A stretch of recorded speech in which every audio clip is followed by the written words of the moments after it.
Bonjour tout le monde. Merci d'être là aujourd'hui. J'espère qu'on va passer un bon moment à parler de cette équipe qui communiquait, mais pas que. Avant d'aller plus loin, je n'oublie pas bien sûr de remercier ma boîte Concerto qui m'a donné le temps à la fois de préparer ce que je vais vous montrer aujourd'hui, mais aussi de vous le présenter, tout simplement. Donc merci à eux. Et avant de commencer, j'ai préparé un petit jeu autour de OKR. Je vous invite à charger cette page dès maintenant si c'est possible. Et si on a le temps à la fin, je vous proposerai un petit jeu de quelques petites questions. Alors du coup, justement, ce dont on va parler aujourd'hui, je vous l'ai dit, c'est une équipe qui communiquait, mais une équipe qui surtout a essayé de se sortir d'une situation qui ne faisait aucun sens. Ça signifie que cette équipe, elle a dû expérimenter, et qui dit expérimenter, dit aussi faire des erreurs. Alors aujourd'hui, ce que je vous propose, c'est pas de célébrer une success story, parce que ça n'en était tout simplement pas une.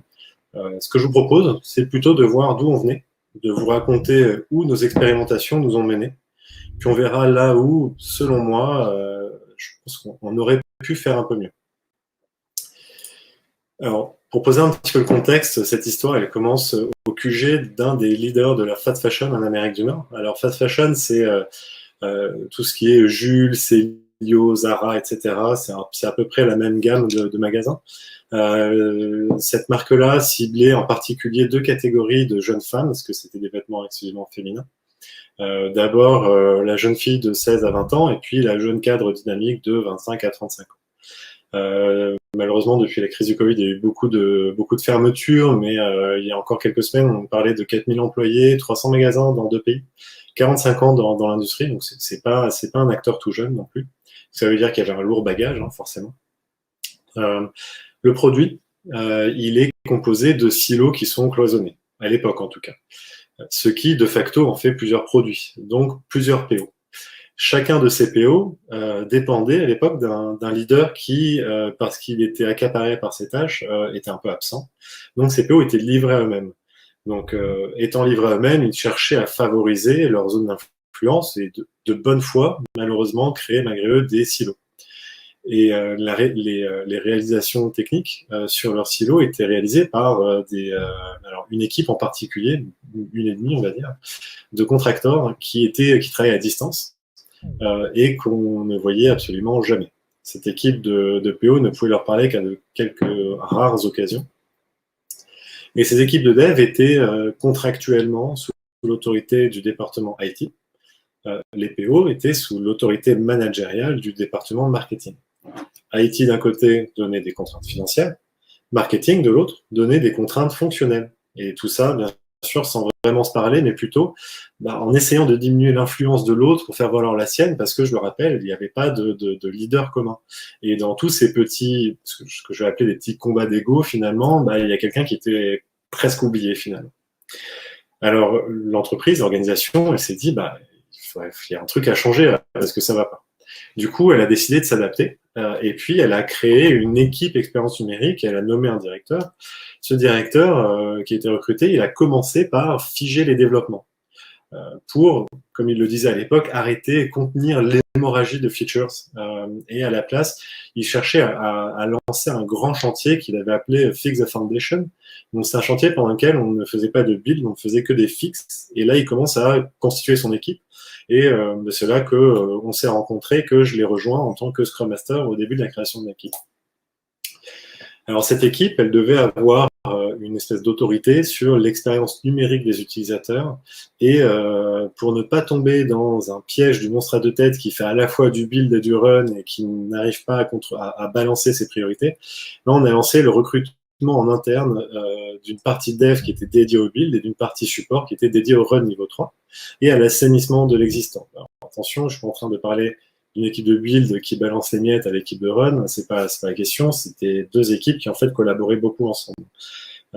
Et tout ça, ça prend du temps forcément. Et pendant ce temps-là, les équipes marketing qui voyaient cette organisation d'un mauvais œil, puisque ça veut dire que leur influence est en train de diminuer un petit peu, parfois on avait du mal à obtenir d'eux qui nous communiquent les ratings des apps, et on avait du mal à ce qu'ils nous communiquent les données des call centers pour qu'on prenne vraiment la mesure des irritants pour les utilisateurs.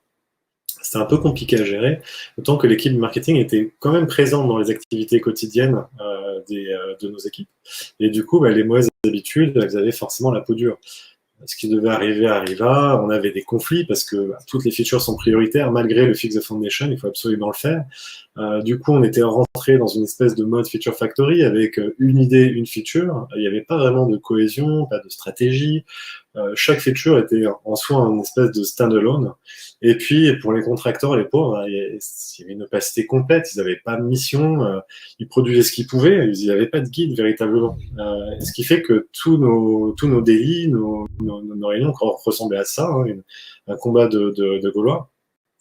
Si les devs n'avaient pas fini 100% du sprint backlog, alors on se contentait de les engueuler parce qu'il n'y avait pas tout terminé. On déplaçait les features dans le sprint suivant et puis on recommençait.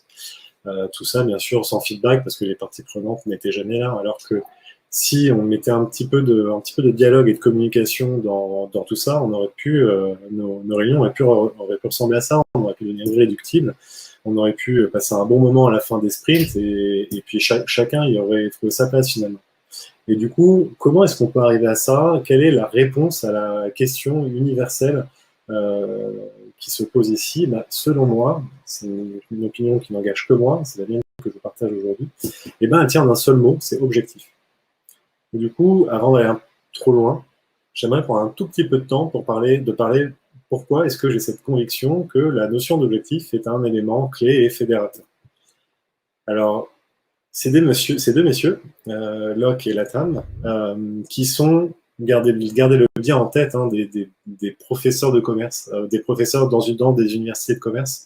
Donc, ce sont des gens qui ont les notions de rentabilité, de pragmatisme business un peu à cœur, hein, et ils ont fait 35 ans de recherche qui les a menés à publier dans une revue de psychologie en 2002 la théorie de l'établissement des objectifs. Et selon eux, leur conclusion, en fait, c'est que les objectifs affectent la performance selon 4 mécanismes. Très rapidement, hein. Ces mécanismes, c'est la persistance, parce que contrôler le temps qu'on consacre à un objectif ambitieux, ça pérennise et ça rend notre effort plus constant, plus persistant au fil du temps. Ça a aussi un effet de guidage, puisqu'un objectif qui est clair va guider notre attention et nos efforts sur ce qui compte et va nous permettre de mettre de côté le superflu et nous permettre d'aller dans une seule direction à la fois. C'est un effet d'énergisation aussi, parce que si on parle d'objectifs ambitieux qui vont conduire à des objectifs plus importants, alors attention, j'ai pas dit impossible, j'ai pas dit challengeant, j'ai bien dit ambitieux, mais il faut que ça reste réaliste bien sûr. Ça va conduire à des efforts plus importants que des objectifs trop conservateurs qui nous permettent de rester dans une zone de confort. Puis un petit sentiment d'excitation aussi, vous savez, cette exaltation qu'on ressent quand on vient de réussir un truc qui paraissait tellement challengeant. On l'a réussi, c'est trop cool. Du coup, on est content, on est excité. Ça, c'est la version courte, mais attention quand même, la façon dont les objectifs sont fixés, qu'on nous les fixe ou qu'on se les fixe à nous-mêmes, attention à comment ils sont fixés. Si on parle de tâches bêtement affectées, on va utiliser des réflexes automatiques. On va faire comme un robot, comme une machine, des choses qu'on fait tous les jours. Si on va parler d'objectifs qui sont familiers, on va réutiliser, mais on va adapter des connaissances. On va adapter parce que ce sont des objectifs et pas des tâches. On va déterminer les tâches pour atteindre cet objectif, mais il n'empêche que c'est familier, on connaît. Là où de nouveaux objectifs, ça va générer potentiellement un développement spontané de stratégies nouvelles, de stratégies créatives. Et là encore, attention, décidément, il faut vraiment faire attention avec tout ça. Il ne faut pas s'attendre à des résultats magiques. Locke et Latham insistent beaucoup dans leur recherche sur ces points-là. Il y a un délai, peut-être parfois important, avant qu'on observe le moindre effet sur la performance. Parce qu'il faut le temps, il faut du temps pour trouver une bonne stratégie, il faut qu'on puisse expérimenter, qu'on puisse essayer, etc. Ça ne se fait pas du jour au lendemain. Et on parle aussi d'objectifs qui sont stimulants et didactiques. On ne va pas parler d'objectifs liés à la performance. C'est hyper toxique, c'est hyper anxiogène, on n'en veut pas. Ce qu'on veut, c'est des objectifs stimulants. Et le dernier point, mais qui est, à mon sens, le plus important, c'est que la création de stratégie s'accompagne. Parce que quand on fixe un objectif à quelqu'un, on veut l'accompagner là-dedans. Pourquoi? Parce que quand on fait ça, on accepte d'une certaine façon un certain pouvoir Et donc, on prend un engagement, on a une responsabilité d'accompagner la personne à qui on a fixé un objectif ou la personne qu'on a aidé à prendre un objectif. Et cette responsabilité, malheureusement, elle est très souvent oubliée.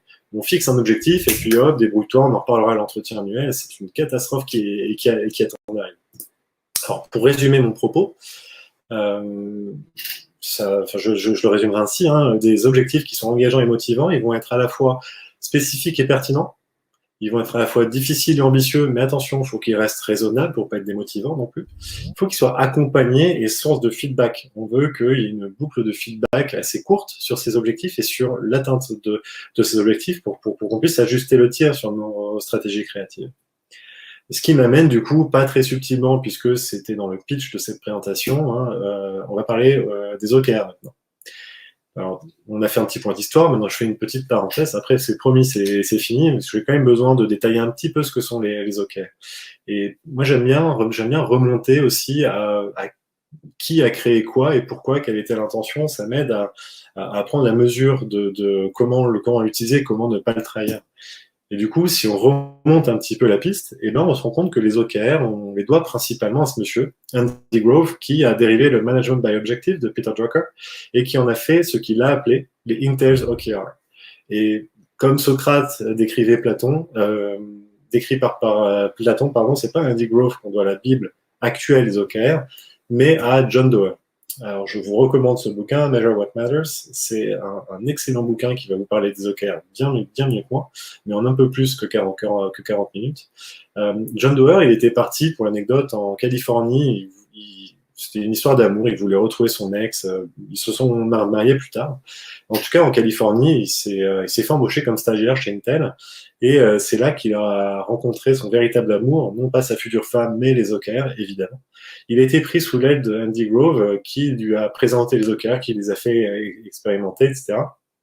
D'ailleurs, plus tard, il dira des OKR qu'il avait été intrigué par, je cite, cette balise qui guidait les équipes à chaque trimestre. C'est une très belle phrase. John Doerr, dans son livre, il va nous décrire les OKR comme quelque chose qui permet, au lieu de gérer un projet, et bien plutôt de partager des objectifs de valeur et de discuter ensuite de ce fameux comment, celui qu'on entend très souvent, en définissant d'abord notre façon dont on va en mesurer le succès. Alors pour ça, on vient transformer une vision, une mission, en objectifs qui sont tangibles et des objectifs qui sont liés à un certain nombre de résultats clés. L'idée, c'est d'aller orienter les efforts là où ils auront un impact mesurable. J'insiste bien sur ce dernier mot, mesurable. C'est un peu au cœur de l'approche. Les objectifs, ils vont bien décrire le quoi, ce qu'on veut réaliser, alors que les résultats clés, ils viennent nous décrire plutôt le comment on veut y parvenir. Les résultats clés, on veut qu'ils soient mesurables, et bien sûr, on veut que les objectifs ils soient ambitieux. Hein. Petite dédicace à Locke et Lotan, dont on a parlé tout à l'heure. Mais ces objectifs ambitieux, c'est ce qu'on a appelé les stretch goals. Un stretch goal, c'est un seuil au-delà duquel l'objectif est considéré comme atteint. Là, en l'occurrence, le sweet spot dans l'approche des OKR, c'est 70%. 70%, un objectif atteint à 70%, on considère que c'est un succès. Pourquoi? Parce que, alors, je vous épargne le calcul précis et détaillé déjà parce que je ne le comprendrai pas moi-même, j'aurais bien du mal à vous l'expliquer, mais dans l'idée, on se dit que ce qui est au-dessus de 70%, si on atteint à 100% par exemple, eh ben, c'était un objectif qui était trop conservateur. Souvenez-vous, un objectif trop conservateur, ça nous empêche de développer des stratégies créatives. On vient faire appel à des réflexes et des choses qu'on connaît. Et à l'inverse, si on est à, je dis n'importe quoi, 40-50%, ben, ça veut dire que on s'est fixé un objectif trop ambitieux, trop démotivant. Alors pourquoi 70% aussi? Parce que l'idée n'est pas d'atteindre 100%, mais l'idée est de tendre vers les 100%. Certains d'entre vous reconnaîtront peut-être ici le Toyota Kata. Ce qu'on cherche à faire, c'est analyser qu'est-ce qui nous a empêché de faire encore mieux, et c'est là-dessus qu'on va essayer de s'améliorer par la suite. Et c'est ça qui fait tout l'intérêt de la méthode.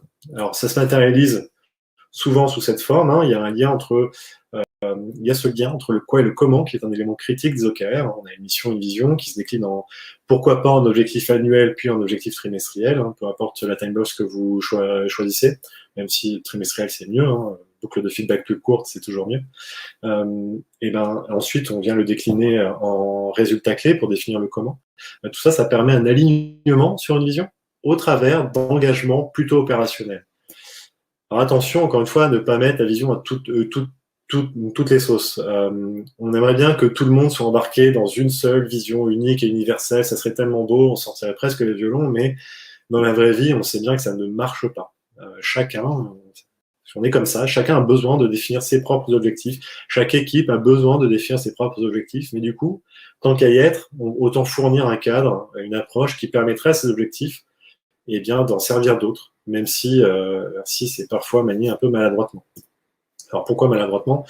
J'ai souvent vu passer cet exemple-là pour illustrer c'est quoi des OKR. Voilà.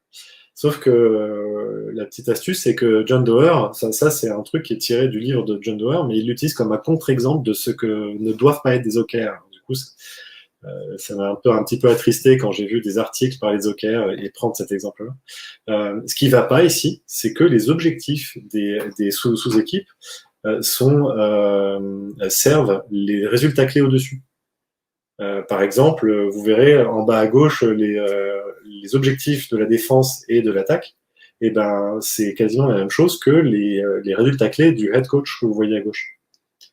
C'est pas une bonne idée. Un objectif, il n'est pas imposé et il ne fait pas bouger le résultat clé qui est au-dessus. Un objectif, il doit émerger de l'équipe qui le porte. Et cette équipe vient l'aligner sur un objectif au-dessus. C'est une sorte de mélange entre top-down et bottom-up, parce que si une équipe est incapable de trouver comment s'aligner sur un objectif au-dessus, ben l'équipe vient remettre en question l'objectif au-dessus, finalement. Et c'est là tout l'intérêt. L'intérêt se retrouve dans le dialogue et la communication entre les différentes entités de l'organisation par ce lien entre le pourquoi et le comment. Un exemple de comment est-ce qu'on peut utiliser les OKR pour rediriger une stratégie et engager tout le monde. Fin 79, Motorola sort le 68000, le processeur soit 68000. C'est un microprocesseur qui à l'époque était plus performant que les meilleurs de Intel. Et du coup, Bill Davido, il lance en 80 l'opération Crush. Et le but, c'était clairement d'aller écraser Motorola. Il n'était pas question de changer le produit là, parce que le truc était déjà dehors. Il fallait mieux le vendre. Bill Davido, du coup, il a réorienté les OKR sur la mesure des ventes, le marketing et le démarchage. Les OKR, ils n'étaient pas focus sur un produit, mais plutôt sur l'accompagnement client et le marketing. Et sa contribution à ces critiques aux OKR d'Intel a rendu finalement l'implicite explicite avec une simple phrase, ainsi que mesurer que. Nous allons atteindre cet objectif, ainsi que mesuré par ces résultats clés. Ça me semble être un très bon moment pour faire une petite pause. Ce mot mesurer, il fait souvent peur. En tout cas, quand j'ai parlé OKR en entreprise, chez des clients, ce mot-là faisait très peur parce que la plupart des gens ont l'habitude que quand on parle de mesurer, ben on parle de management, on parle d'objectifs au sens entretien annuel du terme, on vient parler de performance. Or, les OKR, il faut pas céder à la tentation d'en faire un outil managérial parce que ça n'en est pas un. C'est un outil de partage de vision et d'engagement autour de celle-ci, ce n'est pas du tout un outil managérial. Cette parenthèse étant faite, on va maintenant parler un tout petit peu des super pouvoirs des OKR. Super pouvoirs malgré le fait que les OKR ne soient pas une solution miracle. Ils ne peuvent pas remplacer le bon sens, ils ne peuvent pas remplacer du leadership ou une culture créative. Au contraire, ils viennent s'appuyer dessus. Ce qui fait que si ces fondamentaux sont en place, ces OKR, ils peuvent vous aider à l'aide de 4 super pouvoirs. En tout cas, John Doerr appelle ça ses super pouvoirs. Le premier super pouvoir des OKR, c'est le focus et l'engagement sur les priorités.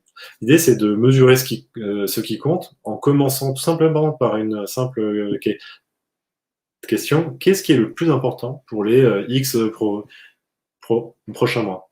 Si vous avez un ensemble d'OKR triés sur le volet, eh bien, vous pouvez mettre en évidence des choses qui sont essentielles et qui doivent être faites, des choses qui doivent être faites comme prévu. Le deuxième super pouvoir, c'est l'alignement. Pourquoi? Parce que l'alignement et la connexion entre les équipes. Pourquoi? Parce qu'il y a des recherches qui ont montré que des objectifs qui sont publics, ouverts à tous, sont susceptibles d'être atteints de meilleure façon que ceux qui sont tenus secrets plutôt. Et contrairement à ce qu'on pourrait croire comme ça tout de suite, c'est pas à cause de la pression ou du shaming, etc. Mais c'est plutôt grâce à la transparence qui vient nourrir la collaboration. tout le monde peut savoir que vous avez besoin d'aide et d'un point de vue plutôt pragmatique, s'aligner s'aligner et communiquer autour des objectifs et des résultats clés, là où on en est, vient exposer des activités qui peuvent être redondantes et puis cerise sur le gâteau, ça fédère les membres d'une équipe autour d'une même mission. Troisième super pouvoir, les OKR, en fait, ils sont pilotés par les données. C'est complètement objectif, c'est pas subjectif. Du coup, on a besoin de les rythmer par des check-in périodiques avec une notation des objectifs et une réévaluation continue, tout ça nécessairement dans un esprit de responsabilité sans jugement. Un résultat clé en danger, en fait, vient déclencher une action immédiatement pour le remettre sur les rails ou pour le réviser s'il y a besoin de le remplacer. Le dernier super pouvoir, c'est que tout simplement, ça paraît un peu bête comme ça, mais en nous poussant en dehors de notre zone de confort avec des stretch goals, les OKR nous motivent à exceller en faisant plus que ce qu'on pensait possible de faire. Ça vient tester un petit peu nos limites finalement et nous donne la liberté d'échouer et viennent libérer notre créativité, notre ambition. Alors, est-ce qu'on a fait tout ça, nous, dans notre équipe qui communiquait ? Alors, bien sûr, j'ai envie de vous dire que oui, parce que j'ai envie de vous convaincre on a trouvé le fonctionnement idéal. Alors, du coup, ce qu'on a fait, souvenez-vous, on avait une armée de PO et une seule équipe de réalisation. C'était une équation assez complexe à résoudre. Et pour la résoudre, on a trouvé la formule géniale. On a transformé des PO en product manager pour leur redonner le temps de se concentrer sur leur cœur de métier. Et on a embauché un PO. Et ce PO, en fait, il faisait le lien entre tout ça. L'équipe, de son côté, elle a tenté une nouvelle organisation dont la première étape consistait à faire parler entre elles les équipes support, marketing et PO. Quand je dis équipe, c'est l'équipe expérience numérique, bien sûr. Le PO, lui, il assurait la consolidation des infos qui étaient reçues entre le marketing qui apportait des données du marché, le support qui partageait la réalité du produit. Du coup, c'est lui qui s'assurait de la cohésion de tout ça. Et du coup, les devs qu'on a embauchés en interne, du coup, ils pouvaient, pendant leur sprint, travailler sur des features qui avaient été qualifiées pendant une collaboration entre notre PO et les product managers qui avaient certains enjeux. Ça permettait de maintenir, je le disais, une cohérence, une certaine pertinence de la roadmap produit, parce que le PO était une espèce de porte-parole des OKR de notre équipe. Et il avait toujours en tête, quand il allait parler avec les autres membres de l'organisation, la stratégie globale de l'expérience numérique sur le produit. Pour ce qui est du support, le run, en fait, c'était un tout petit peu différent. Le run, lui, il était alimenté par les devs, par le marketing, par le hotline, et ils avaient une planification, une priorisation hebdomadaire qui était dirigée à la fois par l'état de la roadmap, mais aussi et surtout par là où nous, on en était de l'atteinte des objectifs du trimestre, ainsi que mesurés par 3 points de suspension. Et bien sûr, avec toujours en tête la valeur pour l'utilisateur qui, du coup, n'était plus oubliée, et ça, c'était génial. Et alors, comment est-ce qu'on communiquait finalement avec le reste de l'organisation? Parce que finalement, on s'est posé la question, comment est-ce qu'on est capable d'aller assurer la cohésion de la roadmap, mais permettre aussi à la fois au marketing, au support, au développement, au management, à la logistique, au magasin, à la direction financière, à la comptabilité, aux approvisionnements, de tous savoir dans quelle direction l'équipe expérience numérique allait et où est-ce qu'il fallait mettre les priorités. Eh bien, on leur communiquait assez régulièrement notre roadmap, qui était mise à jour à chaque sprint, et chaque épique de notre roadmap étant relié à nos objectifs et nos résultats clés, on était capable, à n'importe quel moment, très facilement, de repositionner chacun de nos sprints dans la vision de l'organisation et expliquer très clairement quelle était la valeur métier qu'on cherchait à atteindre avec un sprint. Du coup, dans notre lettre d'information, on envoyait plein d'infos. Et par exemple, au début de chaque sprint, on a envoyé les épiques et les résultats clés qui étaient ciblés, les zones produits qui étaient impactées avec une description assez verbeuse de la valeur métier qu'on cherchait à livrer. Ce dernier point d'ailleurs, c'était facile en fait à écrire parce que je vous le disais, on se pose continuellement la question pourquoi on fait ça, et on se pose cette question-là à travers de comment est-ce qu'on sert nos résultats clés qu'on a fixés au début du trimestre.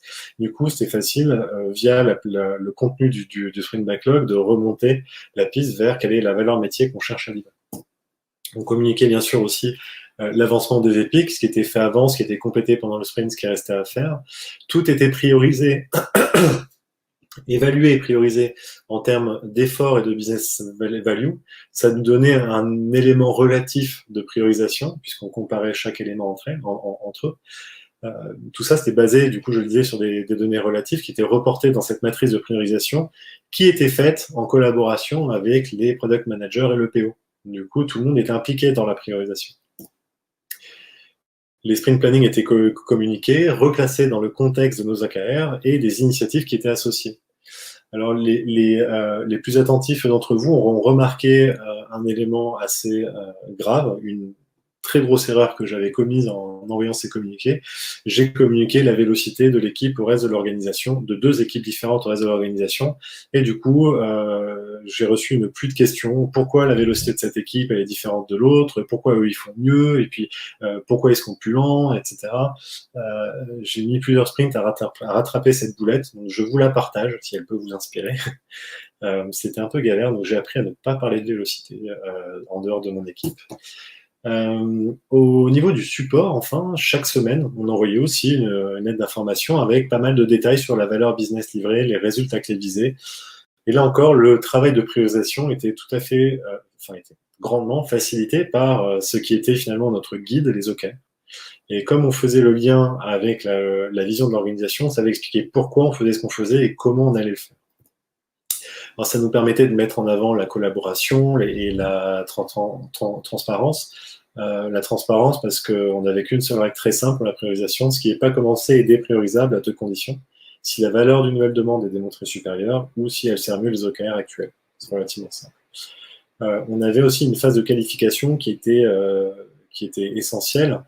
C'est là qu'on récoltait pas mal de données concernant l'impact souhaité, les KPI, les résultats clés qu'on souhaitait impacter, la valeur business, la valeur stratégique, les coûts d'opportunité, etc. Ensuite, on avait une phase de scoping qui ressemble à du chic en V, mais qui n'en est pas. L'idée était de challenger le fait qu'on avait pensé la fonctionnalité au bout et que c'était pas juste une lubie du moment. Et alors, ça nous a permis d'atteindre certains résultats qui sont pas négligeables. On a éliminé du gaspillage, beaucoup. Puisque je vais parler de qualification et de scoping, beaucoup de demandes ne passaient pas ces 2 phases-là parce que on se rendait compte que les demandes de features n'impactaient aucun résultat clé. Donc ces features-là ne venaient pas s'intégrer dans la stratégie globale, du coup on les mettait de côté. Ou alors, elles n'étaient pas rentables. Le coût de développement s'est avéré supérieur aux bénéfices attendus, qu'ils soient financiers ou stratégiques, ou en termes d'image, de qualité, etc. On avait beaucoup à cœur la notion de coût d'opportunité, puisque le temps qu'on passait à développer une feature qui avait peu d'impact sur les résultats clés, c'est du temps qu'on passe par ailleurs. Du coup, il fallait qu'on garde ça en tête. Puis en bout de ligne, on passait moins de temps en fausses réunions de planification, parce que transparence et communication rendaient ce travail assez inutile, relativement facile, puisque la planification était assez évidente finalement. On a beaucoup amélioré la qualité aussi. On a pris le temps du coup d'aller analyser les données du support téléphonique de la marque. On a récupéré plus d'une centaine d'irritants et par ce travail de qualification, on a déterminé qu'il y avait à peu près, ça ressemble à du cliché de règle Pareto, mais c'est comme ça, il y avait à peu près 20% des irritants qui allaient régler 80% des types d'appels au support. Du coup, en se concentrant sur ce qui avait le plus d'impact, on a grandement amélioré la qualité pour la plupart de nos utilisateurs. On a beaucoup augmenté les ventes aussi, et j'aime bien parler de cette anecdote-là. Au Black Friday 2017, le site, pour la première fois le site e-commerce, pour la première fois de l'histoire de la marque, n'a pas craché sous la charge. Et ça, c'est assez important pour noter. Le service d'approvisionnement, d'ailleurs, il n'y avait pas l'habitude que le site ne soit pas down à partir de 20h, 21h, ce qui fait qu'il y a eu des semaines de délai parce qu'ils n'avaient pas anticipé la demande, ils ne croyaient pas quand on leur disait, mais ça va pas tomber cette année. Et même si c'est pas cool pour l'utilisateur, pour nous qui nous faisions mettre des bâtons dans les roues assez souvent, j'avoue que c'était assez jouissif. Je suis désolé pour les utilisateurs. Maintenant, on va se poser la question quand même. Depuis tout à l'heure, je sens que je vous décris un système parfait. Tout est beau. Si on veut être honnête, je vous le dis en introduction, ça n'est pas une success story. Des erreurs, on en a faites, et puis c'est malgré tout le moment d'en parler un petit peu. La première erreur, je pense qu'on a faite, c'est de considérer que les OKR étaient à propos du produit. Il faut arrêter avec cette idée que les OKR viennent décrire un produit. Les OKR, ils visent à affirmer une vision, à favoriser l'engagement autour de cette vision. Là-dedans, le produit, c'est rien de plus qu'un outil. un outil dans la mission qu'on s'est fixée. Un produit, une roadmap, ça se change, ça s'adapte. Une raison d'être, c'est plus difficile. Du coup, or, les OKR, ils découlent de cette raison d'être. Donc, pas une bonne approche. Là, par exemple, ce sont des OKR qu'on avait utilisés au Q1 2017. Aujourd'hui, avec le recul, je les trouve pas assez puissants. Ils sont pas assez forts. On parle quasiment que de produits ici. À aucun moment, je ne vois mention de l'expérience utilisateur. Je ne vois pas mention de la satisfaction de l'utilisateur. Je ne vois pas mention de la valeur business, en fait, là-dedans. Aujourd'hui, avec le recul, je ne suis pas fier du tout de ces objectifs-là, de la formulation de ces objectifs. Et si c'est à refaire, je le referai pas comme ça. La deuxième erreur, qui est plutôt une opportunité qu'on a ratée, c'est le mariage entre une roadmap et les OKR. Je vous l'ai dit, nos épiques étaient tout le temps liés à des objectifs. Bah, du coup, au lieu de communiquer une roadmap d'épiques, et si on communiquait une roadmap d'objectifs, finalement? Notre roadmap aurait pu se baser sur l'impact qu'on cherchait à avoir. Communiquer autour d'un calendrier d'objectifs et de résultats clés aurait pu être encore plus frappant, mieux ancrer la roadmap dans la vision. L'impact, en fait, aura toujours plus de valeur que le livrable. Alors, autant planifier des impacts, plutôt que de planifier de simples fonctionnalités dont on ne sait même pas la valeur qu'elles apportent. Le produit, finalement, je vous l'ai dit, c'est un outil. Et ben, planifions la livraison de l'impact qu'on veut avoir avec cet outil-là. Troisième erreur qu'on a faite, c'est de confondre les objectifs engagés, committed, et les objectifs inspirationnels. Il y a un peu de lag. Voilà. Ici, par exemple, cet objectif, il est inspirationnel. On souhaite atteindre une situation idéale, mais on ne sait même pas si c'est réaliste, si c'est possible. On a parlé d'objectifs challengeants, mais pas impossible non plus. Est-ce que c'est possible de faire ça aujourd'hui? J'en sais rien. Ici, on a un objectif qui est plutôt engagé. On sait qu'on va mettre l'accent sur la qualité, mais on n'a aucune idée de la direction qu'on veut prendre pour ça. La boussole, pour moi, là, elle est cassée. Peut-être qu'on aurait pu proposer de livrer des produits sans défaut à travers un processus de test renforcé, je ne sais pas. Mais là, aujourd'hui, cet OKR, je trouve assez faible, finalement. À notre décharge, les OKR engagés, on en avait peu, mais aussi parce qu'on voulait éviter de tomber dans ce piège-là. C'est facile, selon John Doerr, et il avait raison, hein, de transformer une liste d'objectifs en espèce de to-do list sur stéroïdes. Ça n'en est pas une. En résumé, il faut faire attention parce que identifier un OKR qui est engagé comme inspirationnel, ça vient augmenter ses risques d'échec. Mais identifier un OKR inspirationnel comme un OKR engagé vient propager la défiance. Et ça, c'est ce qu'on ne veut pas. Et du coup, nous, on ne le faisait pas de façon éclairée. Du coup, on a fait beaucoup d'erreurs sur la question. Une des erreurs dont je voulais encore vous parler, ce sont les OKR à faible valeur. Les OKR, il faut qu'ils promettent une valeur. Sans ça, il n'y a pas de raison d'y dépenser son énergie. Par exemple, cet OKR, en tant que tel, ne traduit pas l'intérêt pour l'expérience utilisateur. Si je l'avais formulé comme ça, par exemple, c'est plus long, c'est peut-être plus chiant à lire ou à écrire, mais ça capture mieux pourquoi on veut cet état des lieux quasiment temps réel des projets système et ops, par exemple. En fait, il faut se poser la question, est-ce que cet OKR, on peut l'atteindre à 100% dans des circonstances raisonnables sans avoir un bénéfice pour l'utilisateur ou les revenus? Si oui, alors l'OKR, il faut le refaire. On en a fait d'autres des erreurs, mais là, ce sont les plus frappantes que je voulais partager avec vous. Mais j'aimerais conclure en vous parlant de Modern Agile et pourquoi est-ce que les OKR, selon moi, font un beau mariage avec Modern Agile. Le premier point, c'est que on veut livrer de la valeur en continu et en adoptant des OKR basés sur la valeur, les équipes viennent se concentrer sur livrer de la valeur, forcément. Mais est-ce que c'est vraiment en continu? Dans les OKR, on a un cycle trimestriel, c'est une timebox, et chaque équipe doit livrer de la valeur pendant cette timebox, tout en améliorant des résultats clés qui sont pertinents. Au lieu de faire des grosses releases, elle teste des hypothèses et expérimente assez rapidement. Le deuxième point, c'est que, selon John Doerr, utiliser le résultat d'un sprint comme une mesure de progrès, c'est vu comme une illusion. Puisque finalement, c'est assez vrai, le feedback qu'on obtient à la fin d'un sprint, ça se base sur une opinion. On expérimente et on apprend rapidement avec un focus qui est mis sur des résultats, des données, pas sur une simple opinion. le résultat business et la liberté d'expérimenter peut donner des résultats extraordinaires quand ils viennent ensemble. Ce qui m'amène, par les libertés d'expérimenter, à faire de la sécurité un prérequis. Les OKR ont ça à cœur aussi en s'assurant que les équipes travaillent dans un environnement où elles peuvent collaborer dans l'établissement d'objectifs et décider elles-mêmes de comment les atteindre. Si on n'a pas ça, ça ne marche pas. Elles suivent une boucle de feedback courte et qui réduit autant le risque que le gaspillage.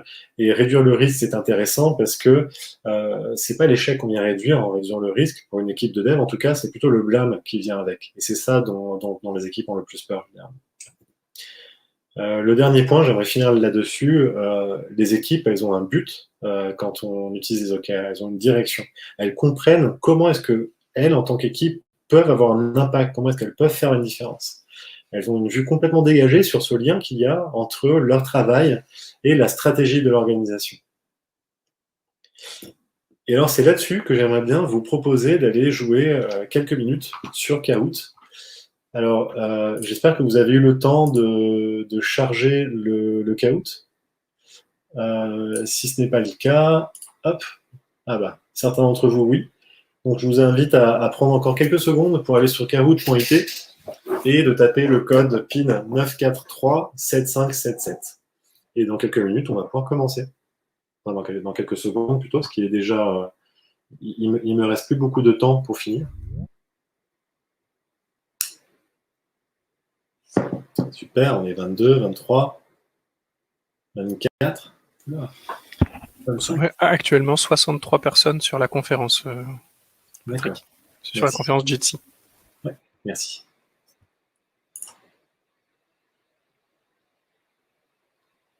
Il est 14h21. Donc, c'est encore quelques secondes. Ça continue un peu de monter doucement. Alors, kahoot.it avec le code PIN 9437577. Et je pense qu'on va démarrer. Hop. Histoire de tenir les délais. Alors, attention, la première question arrive. Si je vous dis l'objectif, bâtir une équipe de solides professionnels motivés et enthousiastes, selon vous, il manque quoi?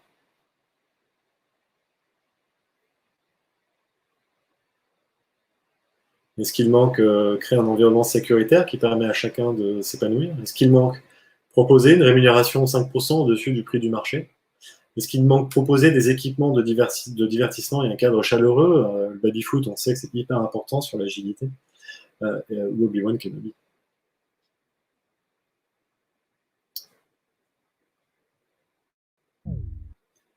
Effectivement, ce qu'il manque, selon moi, ici, c'est créer un environnement sécuritaire qui permet à chacun de s'épanouir.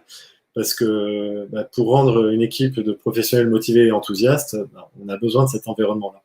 La rémunération, elle est importante, certes, mais ça ne devrait pas être un enjeu au niveau des OKR, ça devrait être un enjeu au niveau de la culture d'entreprise. Bon, le reste, le baby-foot, j'ai pas besoin d'en parler. Bravo Gilles, tu triches. Question suivante. Livrer des produits sans défaut. Il manque quoi selon vous? La fréquence de livraison? Sans défaut, ça n'existe pas. On a 10 objectifs qui sont challengeants, pas des objectifs impossibles. On ne donne pas le volume de collaborateurs qui sont nécessaires. Et on met l'accent sur la qualité, on n'a pas d'indication de la direction. Et effectivement, je vous proposais 2 réponses possibles. Un produit qui n'a pas de défaut, on sait bien que ça n'existe pas, c'est toute une question de priorisation de là où on met l'enjeu. Et je vous l'ai dit tout à l'heure aussi, on n'avait pas de direction. Ah, Messi prend la tête. Objectif, augmenter le panier moyen de 10%. Il manque quoi? Ça n'est pas assez ambitieux comme objectif? Est-ce que c'est trop ambitieux comme objectif? Est-ce que je suis une pourriture capitaliste? Est-ce qu'un objectif ne devrait pas être mesurable?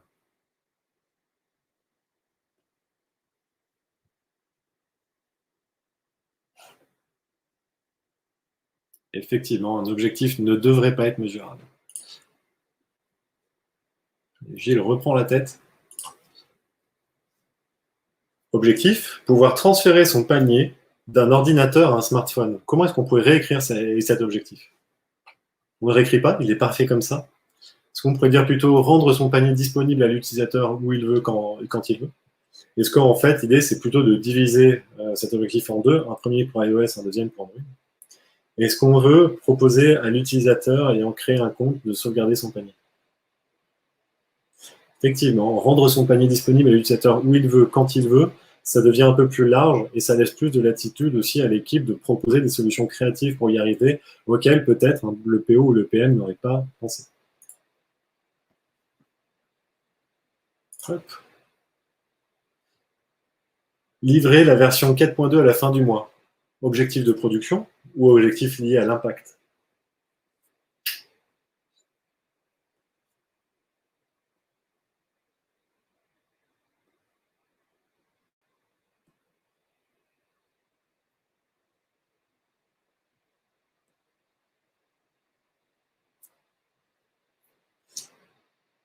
Effectivement, c'est un objectif de production. Il manque ici, il pourrait manquer ici, si on décide de laisser comme ça, une notion de l'impact qu'on cherche à atteindre. Elle fait quoi la 4.2? Pourquoi est-ce qu'on veut la livrer? Pourquoi est-ce que l'organisation a payé X sprints de salaire, finalement, de masse salariale pour développer ça? On a besoin de comprendre ces gens-là. Et Joël reprend la tête. Je vais vous demander de trouver le bon objectif parmi les quatre. Continuer de travailler sur la roadmap avec ferveur, maintenir un haut niveau de bonheur des salariés, créer une campagne de newsletter engageante qui fédère des ambassadeurs de la marque, offrir de soutien à l'équipe de vente. Selon vous, lequel de ces quatre est un bon objectif?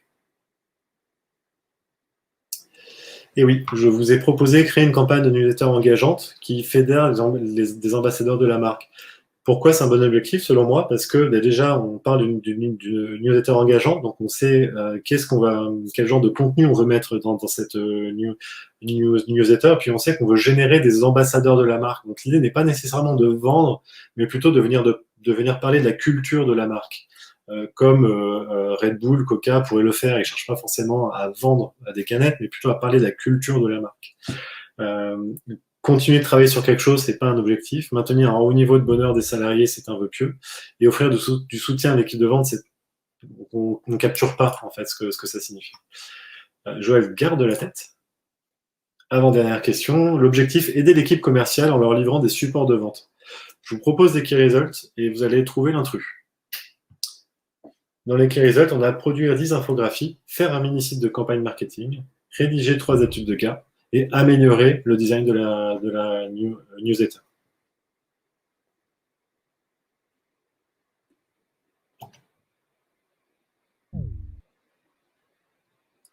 Et oui, l'intrus n'est pas mesurable. Améliorer, c'est pas mesurable. Joël, garde la tête et prends les devants. Alors Joël, tu caches ton téléphone. Je trouve que les OKR sont formidables, exceptionnels, magnifiques, ou ça dépend?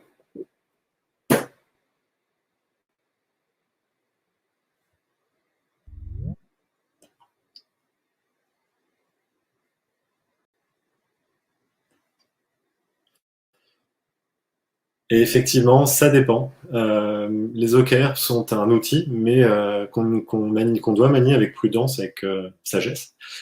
Pourquoi? Parce que on l'a vu, hein, ça peut être une source d'anxiété assez importante pour une organisation, pour des équipes, si les OKR sont manipulés avec comme intention de gérer la performance, de gérer un produit, etc. Ce qui est important avec l'utilisation des OKR, c'est de garder en tête que c'est un outil de communication entre les équipes et non pas un outil de mesure de performance. C'est un outil qui permet de savoir où est-ce qu'on va ensemble. Et maintenant, on peut raccrocher les violons. J'aimerais terminer cette présentation en faisant un petit coucou à mes anciens collègues du Canada. Je voudrais leur remercier parce que c'était une expérience pour moi qui était assez exceptionnelle. Ça a été un tournant dans ma carrière et ce sont des gens extraordinaires. Voilà, j'avais juste envie de les saluer, même si je suis sûr qu'ils ne sont pas là et qu'ils n'écoutent pas, mais c'est pas grave. Pour le principe, je le fais quand même. Merci à tous pour votre attention. On a encore quelques minutes pour discuter ensemble. N'oubliez pas le rôti pour un petit feedback. Moi, ça m'aiderait à l'améliorer, tout simplement. Et puis voilà, à vous, Cognac G.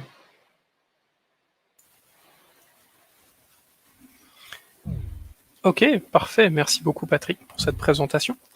J'ai relevé 2 questions. D'accord.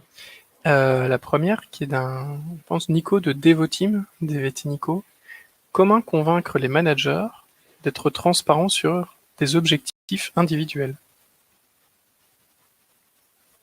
Tu veux dire les objectifs des managers? Alors, je laisse Comment? la parole à Nico, si tu veux Ouais. ouvrir ton micro, ta caméra, vas-y dessus. Profites-en pour compléter ta question.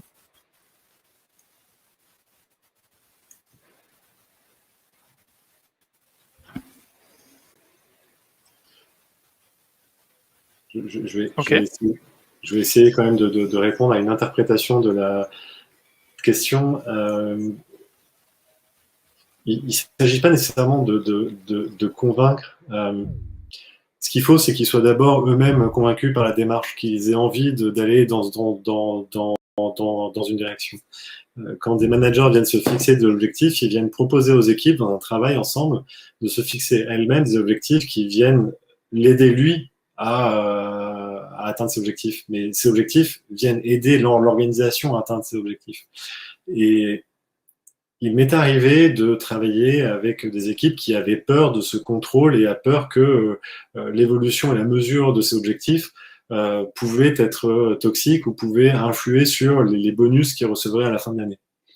Et c'est vrai que ça peut être un problème, mais c'est signe de quelque chose d'autre en fait. C'est signe que je vous ai dit que les OKR se basaient sur une culture entreprise, sur du leadership, sur un espèce de mindset. Et si ces éléments-là ne sont pas déjà en place, ben les OKR vont forcément soit être craints, soit être mal utilisés. Du coup, je n'irai pas forcément le convaincre de rendre des objectifs transparents, pardon, mais ça serait plutôt pour moi le signal qu'il y a quelque chose d'autre quelque part à aller creuser. Donc, j'irai discuter un petit peu plus pour voir de quoi il retourne, tout simplement. Voir quels pourraient être les dangers pour l'équipe d'une utilisation prématurée des OKR. J'espère que ça répond à ta question. Sinon, on invite effectivement Nico à venir continuer cette conversation avec toi. Je vais prendre juste une question qui était par Fred, EBP. Donc, quand tu as parlé effectivement la deuxième erreur que tu as fait autour des OKR et de la roadmap, tu parlais effectivement de roadmap qui était en fait animée en tout cas par ces OKR et vraiment qui était la description finalement de cet objectif dans le temps. Et tu disais, ça, on le referait autrement, et il a posé la question de une Go Geo Roadmap dans l'idée. Personnellement, je ne sais pas ce que c'est qu'une Go Roadmap. Alors moi non plus. D'accord. Je ne suis pas sûr que j'arrive à répondre à la question, mais juste pour reformuler, la deuxième erreur que j'ai faite, c'est de ne pas communiquer une roadmap par objectif, justement. C'est qu'on était plutôt sur une roadmap par épique, donc par fonctionnalité. Et on a raté une opportunité de communiquer plutôt une roadmap d'impact. Alors, je vois que Fred a levé la main. Ok, vas-y, Fred, continue. Oui, bonjour, vous m'entendez? Oui, parfait. Oui, quand je parlais de Go Roadmap, je parlais de la Goal Oriented Roadmap de Roman Pichler, que je trouve qui est vraiment un outil, justement, qui est pas une roadmap vraiment au niveau de l'équipe, vraiment de dev, mais plus une roadmap à l'échelle de l'entreprise pour bien comprendre aussi. Et pareil, il y a cette notion de mesurer. C'est-à-dire ce qu'on met dans la Go Roadmap, ça doit être mesurable et compris par tout le monde en fait. Donc c'est pour ça que je trouvais que c'était un levier. Je faisais le lien avec cet outil-là. Et je te remercie de m'en parler parce que s'il y a déjà quelque chose de structuré autour de ça, ça m'aidera. Donc je te remercie. Bah de rien. Top, merci. Et troisième question, je voyais donc Julien de Kiabi, de Kiabi. Pour se lancer sur une démarche OKR avec une équipe, penses-tu qu'une formation OKR des membres de l'équipe soit nécessaire? Je pense que c'est assez essentiel. C'est assez essentiel. On ne se lance pas comme ça un petit peu à l'aveuglette, dans le sens où c'est important que les équipes comprennent comment est-ce que ça ne sera pas utilisé, les OKR, et comment est-ce que ça vient les aider elles-mêmes. Mais c'est important aussi qu'elles se sentent appuyées par la direction, par le management, que les équipes sentent qu'elles ont la liberté de proposer des objectifs et qu'elles ne se fassent pas imposer les choses. Du coup, je pense qu'il y a besoin d'une acculturation autour de l'intention des OKR, pas que auprès des équipes qui vont les utiliser, parce que faut se rappeler que ces objectifs viennent servir quelque chose au-dessus. Et ben, ce quelque chose, il faut aussi qu'il ait été acculturé d'une certaine manière. J'espère que ça répond à ta question. En gros, oui. Ok, très bien. Est-ce que quelqu'un veut juste ouvrir son micro pour dire, voilà, j'aurais une question à poser à Patrick?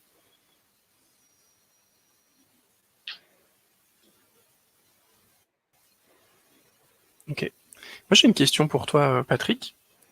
Quand tu parlais de OKR, de Product Management, oui. J'avoue que ça m'a fatigué parce que toi, tu voyais une espèce de différence.